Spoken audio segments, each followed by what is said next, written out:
బాగున్నారా? నేను ఈరోజు మినప దోశ వేస్తున్నాను. నేను నైట్లో లేదా ఒక గిన్నెడు బియ్యం, 2 గిన్నెల మినపప్పు నానబెట్టి ఉంచాను. ఇది మిక్సర్ పట్టాను. మిక్సర్ పట్టి అయింది. ఇది మిక్సర్ పట్టాను పిండి. ఇప్పుడు నేను దోశ పోస్తున్నాను. మినప దోశ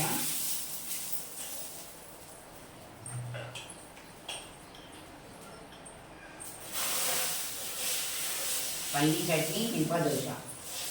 పల్లీ చట్నీ కూడా ఆల్రెడీ పట్టించాను. పల్లీ చట్నీకి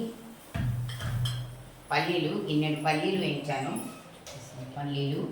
పల్లీ చట్నీకి గిన్నెడు పల్లీలు తీసుకున్నాను. 2 పచ్చిమిర్చి, కొంచెం కొత్తిమీర, కొంచెం అల్లం, కొద్దిగా చింతపండు, ఇవన్నీ మిక్సర్ పెట్టాను. ఇట్లా పల్లీ చట్నీ ఇట్లా వేసాను. పల్లీ చట్నీ ఇట్లా పోనీ పెట్టాను. పల్లీ చట్నీకి పోనీ పెట్టుకోవచ్చు.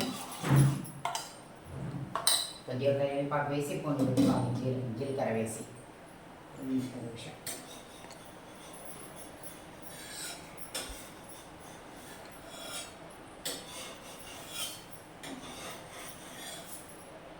మంచిగా కాల్చుకోవాలి. 2 వైపులా మంచిగా కాల్చుకోవాలి.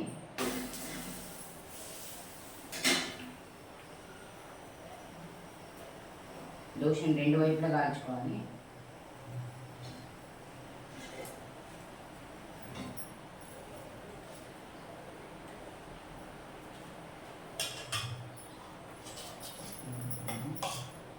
చట్నీ రెడీ ఉంది. ఇట్లా చట్నీ రెడీ.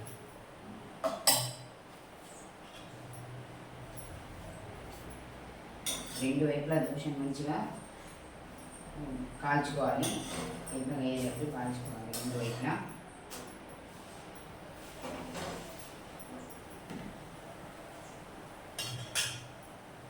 ఉల్లిగడ్డతో కొంచెం నూనె రాసాం కదా, దానికి అంటకుండా మంచిగా వెళ్తాయి మనకు దోశ.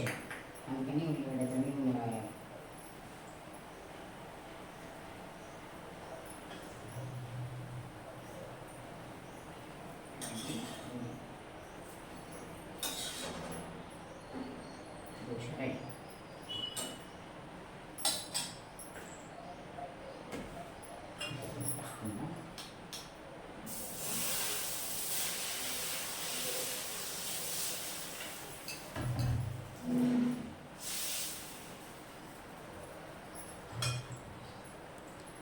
మినప దోశ, పల్లీ చట్నీ రెడీ.